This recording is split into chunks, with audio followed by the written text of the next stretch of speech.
अस्सलाम वालेकुम रहमतुल्लाहि वबरकातुहू। हाय फ्रेंड्स, आज मैं ज़ूम ऐप में अपनी फ़ोटो किस तरह से लगा सकते हैं आज इस वीडियो में सिखाऊंगा मैं। उम्मीद है आपको वीडियो पसंद आएगा।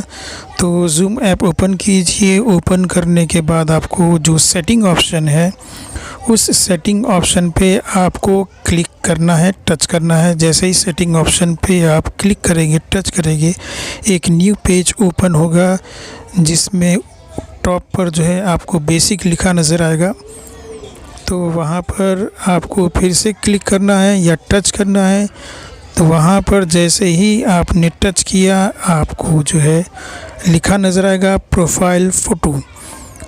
वहाँ पर एक फ़ोटो भी आपको नज़र आएगा। अगर आपका पहले से कोई फ़ोटो है तो वो फ़ोटो दिखेगा या फिर जो है ज़ूम का आइकॉन दिखेगा। वहाँ पर आप क्लिक कीजिए। उस पर क्लिक करने के बाद एक पॉपअप आएगा आपके सामने जिसमें लिखा रहेगा टेक फ़ोटो या फिर चूज़ फ़ोटो।